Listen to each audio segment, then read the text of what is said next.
Okay, well, turn 4 was a big one for the Whites. The White steamroller continued throughout Europe, throughout the north, the east, and the south. They were launching ongoing offensives against these red forces and just would not stop. They basically seized the initiative and they continued to run with it, not giving the Reds any breathing space at all. Now, both sides drew relatively decent hands. They added their 1919 decks and shuffled up and dealt out 7 cards each. There's going to be 5 action rounds this turn. It's a winter round as well, so there's limited supply. But they've both got a lot of 4s and 5s. There's a lot of potential here for both sides to do something. And they both contribute decent cards to the political phase. In the wrap-up, it's pretty balanced. Neither side gets to pick many cards. There's a few random cards that come out. And there's some subtle shifting of the factions. Most importantly, the Whites lose control of Ukraine. This shifts to White influence. The Reds gain control of Astrakhan, and the Whites gain control of Poland. This is, I guess, the Reds are breathing a bit of a sigh of relief that the Whites don't have both Ukraine and Poland. That would have been pretty bad. I don't even know if that's possible, but very nearly happened. So there'll be a lot of forces coming out shortly. A lot of these are still restricted by Central Powers, who are again still a force. They are still on the map, but spoiler alert, they leave at the end of this turn and all these forces come out, which I'll show you in just a moment. So White began the action phase by continuing their offensive. They immediately launched an attack on Voronezh in the sort of south section of the central area. They forced Trotsky narrowly. It was a very, very narrow victory. They forced Trotsky to retreat to the north, capturing that city, another VC city for the Whites. And they're, again, rearranging some forces elsewhere in the north, which I'll show you in just a moment. Now, the Whites aren't happy about this loss, and they are determined not to let the city go easily. So Trotsky heads around here, and they bring 2 of their other armies situated over just to the east, the central region,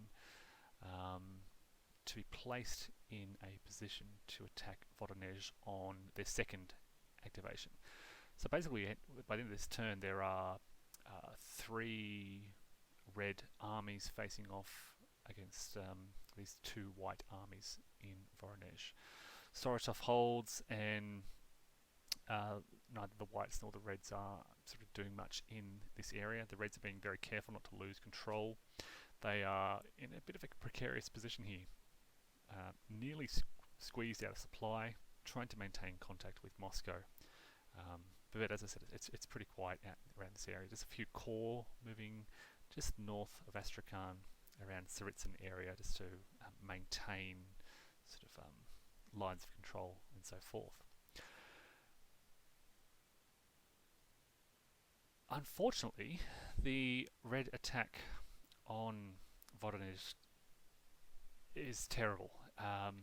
Both sides do lose a few steps. I think it's actually pretty balanced. I think it's about a 5 versus 5 result here.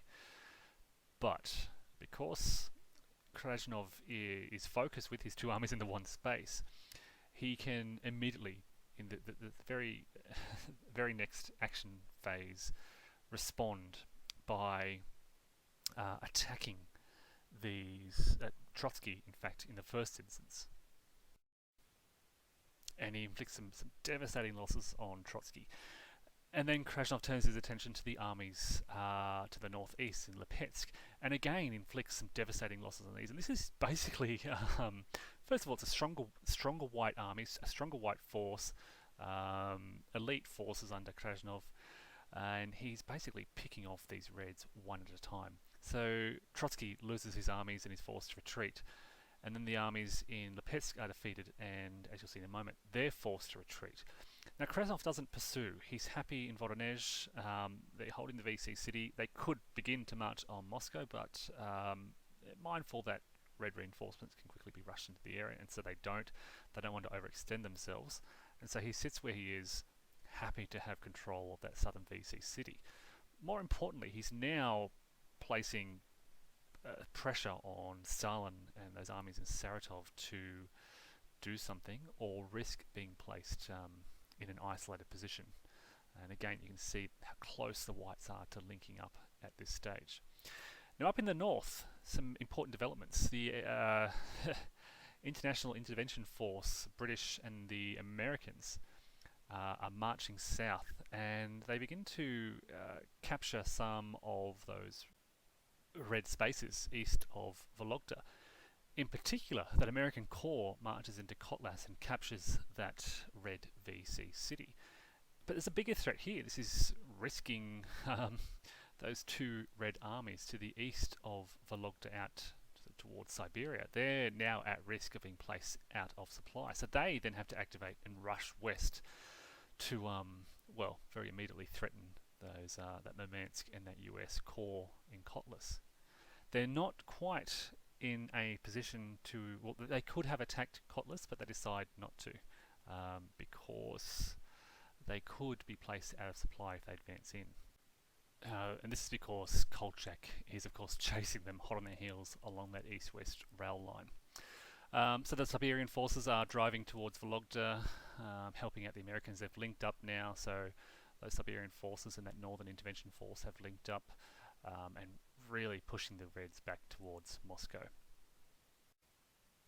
So as you can see from the card play, the Whites really focused on ops. They played one card for replacements, but it was really just ops. Their single event was the offensive event, which let them took activations as ops. They were tempted to play the Japanese in Siberia, but things are so quiet out there. Their main focus is on this drive towards Moscow from the south, the east, and the north, that they were just really focusing on that central area. The Reds were forced to likewise respond by playing a lot of cards as ops. They didn't really want to.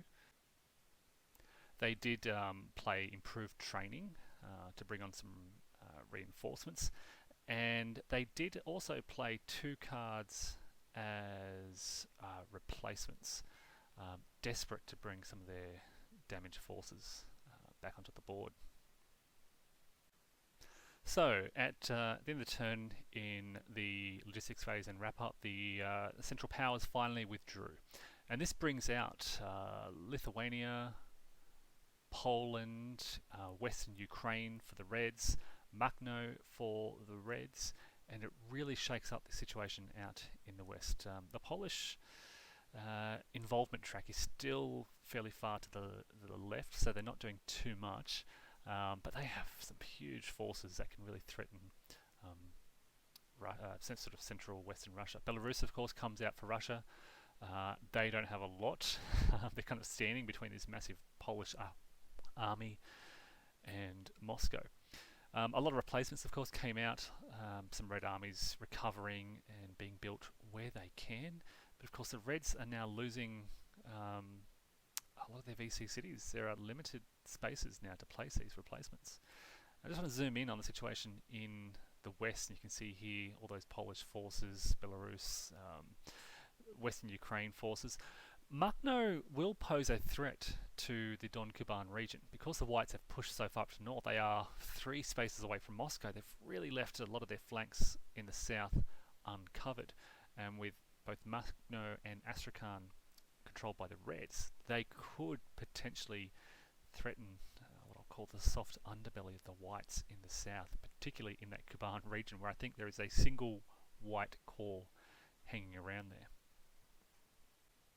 Also at the end of this turn, the Socialist Revolutionaries' fate was decided. Unfortunately, their involvement track was shifted way over to the left towards Red influence, and so the Reds managed to gain control of about 1 or 2 armies and a couple of corps, and the rest of the corps were eliminated. This all comes out in the die rolls at the during this phase. So as a result of that, Reds gain control of a resource or supply centre way out in the east. You can see that isolated army and a couple of other forces just northeast of Saratov, which kind of relieves the pressure on Saratov and broadens that gap between linking up the white forces. North of Astrakhan, northeast of Astrakhan, this is a pretty quiet area. There are 2 Red corps there. They've eliminated the white corps in the area, but it's pretty quiet. You can see in this image that the emptiness of Kuban region and potentially what the Reds can do if they can just catch a break. As I said, because the Whites have had the initiative, they've been hitting the Reds so hard, the Reds have just been forced to spend their card plays on responding and desperately playing those replacements. So a lot still to come in this battle.